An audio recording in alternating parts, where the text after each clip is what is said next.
Hello and welcome. You're watching Global Chit Chat on Oneindia News, where we talk about the top developments in geopolitics in the recent week with our expert, Mr. Tridivesh Singh Maini. Hello, sir. Welcome back to our show. Thank you very much. Thanks a lot. Sir, let's just kick off the conversation with the entire Iran nuclear deal. As you know that Iran has submitted an application to become a BRICS member, right? And even Argentina is probably applying for it. Russian foreign ministry has also said that Argentina is applying to join the BRICS. So, what do you think that this development will hold for Russia and for other Western and US powers? So we need to look at it from two perspectives. One is the perspective of Iran as such. The other is the broader perspective when we look at China versus US. When we look at it from that perspective. So if you look at it from the dimension of Iran itself, Iran is obviously straddling to. It does hope that there will be a revival of the 2000. That's why, as we'll be discussing later, the talks are being held in Qatar. So on the one hand, obviously, and even EU has been playing an important role, right?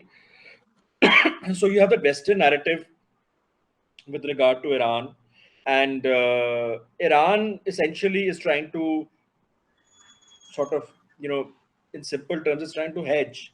It's a message to the West, to the other signatories of the JCPOA on the one hand, and obviously it's also in terms of its overall global clout. It feels that joining this organization will be symbolically important otherwise, because Iran also wants to be, as we've been discussing earlier, it does not want to be viewed in any camp per se. So BRICS also, while on the one hand everybody is looking from the perspective of Russia and China, but India is also there, and Iran and Russia over the past, Iran and India over the past couple of years, they've also been trying to get their ties back on track. So that dimension is there.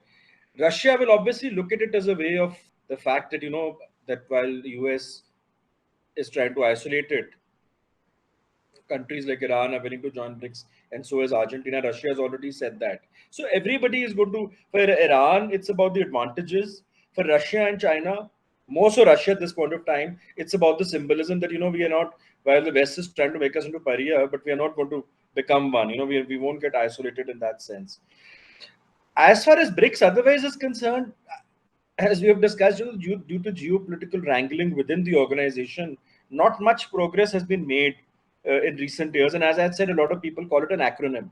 And now that acronym, in any case, if Argentina and Iran get on board, even that acronym will only be it will only be on paper. Otherwise, obviously the name will change. I mean, once you have Argentina, if you have Argentina or Iran, that acronym also goes. So uh, a lot about posturing, hedging, and symbolism as opposed to anything concrete. Obviously, the timing is important. The request comes days before the G7 summit.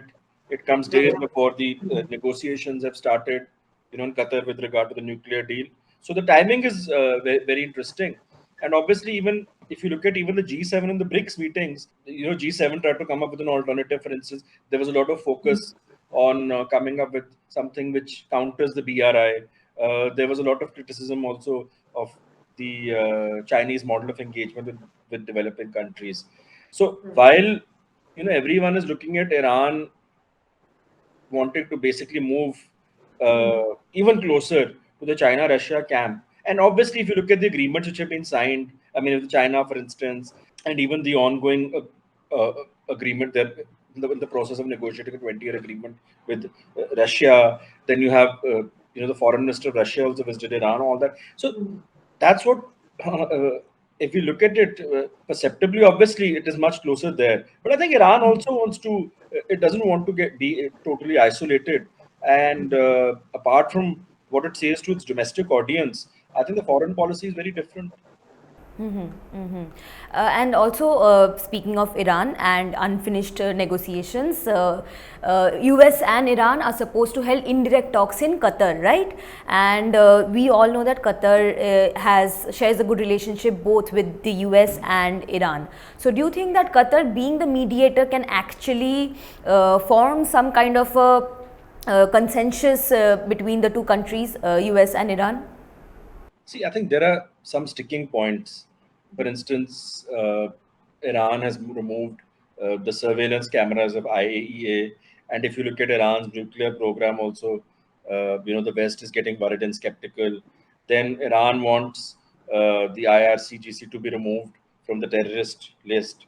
Now, these are important issues, and I don't think if so far they've not been able to overcome them, I think there will have to be some middle path. I would not even rule out that maybe, for some reason, the ideal situation for both sides is that they water down. That maybe the US makes some more concessions. Iran, in fact, in the past few days, I think Iran has been saying that it's ready to give up on certain conditions and conditionalities. The other could be also that you don't really have a formal revival of the deal, but given the geopolitical situation, especially rising oil prices and other complications, the US gives some space to Iran for economic engagement with other countries. So, but that again is a part about the deal itself. I think what we also need to look at it is in the larger context of the Middle East. When we look at Qatar, because Qatar has played an important role, first of all, when you look at the engagement between the US and the Taliban, that was during the Trump administration. Then during the evacuation last year, after the takeover by the Taliban, there also it's played an important role. In resolving the crisis last year between Israel and Palestine, there also it played an important role. So the US obviously designated it as a non-NATO ally. That happened last year, right? During the visit of the Emir to the US. After that, there have been some changes. So, seeing the rising clout of Qatar, Saudi Arabia, and UAE, because there has been a rivalry, as you know, between you know, Qatar and the rest of the GCC bloc and other countries as well.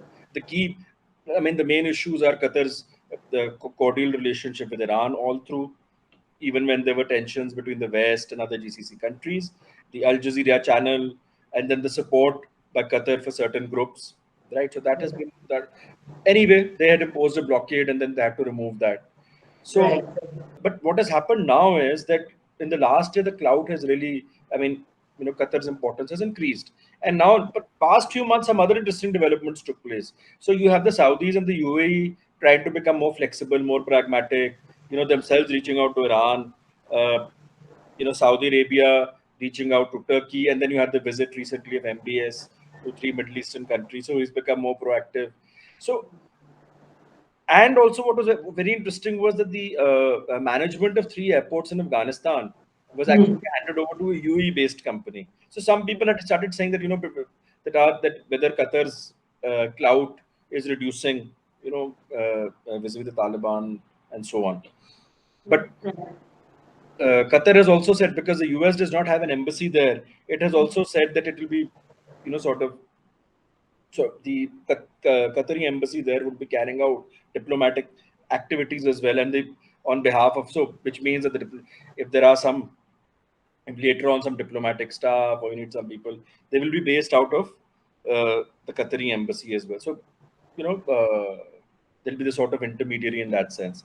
Now this agreement again, and the role basically which Qatar is playing in holding these talks again shows that the benefits of having a sort of independent foreign policy within the Middle East, something which is well thought out, not transactional, not from a zero sum game. So today, as we have been discussing earlier, Qatar is useful for all countries. I mean, obviously the US and the West, but also even the other GCC countries. Now, one of the reasons, for instance, of this patch up between Saudi Arabia and Turkey is because Turkey has good ties with Qatar and it wants it to be a go between. The Qataris can manage something. I mean, because already the US, the tweets which are being issued from both sides, from the officials before the talks began, if you look at the tweets, they have actually said that, we've been discussing this issue and we are looking at ways of revival of the deal. Qatar has also said that it's in the interest of everyone that this whole deal should be revived. So obviously, uh, if something does work out, its diplomatic clout once again will enhance in the Middle East. And again, you have, so on the one hand, you have you have Israel, you have Saudi Arabia, and once you could see, Qatar emerging as the key player, which it has actually in the last few months. And that is what Saudi Arabia and UAE are really uh, worried about. So I think this deal is not only about the JCP. These negotiations are taking place. We obviously need to look at the JCPOA and whether it can be revived at the role of other players. But I think it's also about Qatar's own diplomatic clout, influence within the Middle East and beyond. Right, right. And coming out of the Gulf nations, US National Security Advisor Jake Sullivan said that US President Joe Biden and Chinese President Xi Jinping, they are supposed to meet in the next few weeks, right? And Sullivan said that G7 leaders saw an urgent need for consultation and alignment on issues such as China's non-market economic practices, its practices with regard to development countries' debts, and its approach to human rights. So firstly, can you just elaborate what are non-market economic practices and how they can have a global impact? Can you just tell that to our viewers first? So this is essentially, it is about the Belt and Road Initiative, the unsustainable level of debts, which it has led to, and they were actually talking about an alternate program which they have come up with, right? Which they've actually released. It's another, essentially, it is basically the triple BW which they unveiled last year. It's another version of that, but that didn't kick off because of US funding and all. So that is one part. I think so. Biden is again trying to reiterate that he wants to, that the alternate one, that there has to be, you can't just keep on criticizing China. You need to come up with an alternative. That alternative has to be of the US and other Western democracies and others. So that's one part. Then, if you look at the domestic politics, if you look at his approval ratings, which have dropped, especially the handling of economic issues, uh, if you look at the challenges in terms of inflation, oil prices, and all, as we had discussed earlier, he has been revising his reset, trying to do a reset in terms of his foreign policy. One is vis-a-vis the Middle East, vis-a-vis Saudi Arabia, even vis-a-vis China now. I think the last communication which he had with Xi Jinping was probably in March. So, and last week, Biden himself said that he will be engaging with the Chinese president. So this is essentially about probably the when you talk about a carrot and stick. So probably the carrot will be the removal of some tariffs, some Chinese. Now this again, there could be a lot of domestic resistance. So while diplomatically, given the geopolitical situation, given the fact that the US does not have that much of, at this point of time, there is not that much of capacity to go in, for an outright sort of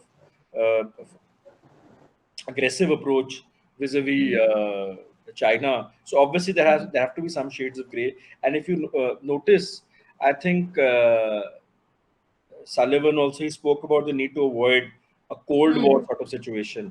So you can have basically uh, even if there is competition. Obviously, the West and China have reached a point where cooperation on most issues is not possible. There will be certain areas, there'll always be there, economic, environmental areas, so climate change and things like that. But otherwise, given the tensions and the bitterness, that is not possible. But at least you can avoid a Cold War or a conflict-like situation. So probably such, if in these deliberations with Xi Jinping, if this removal of tariffs of certain commodities, if it's there on the agenda, it remains to be seen whether that can bring down, reduce the level of tensions.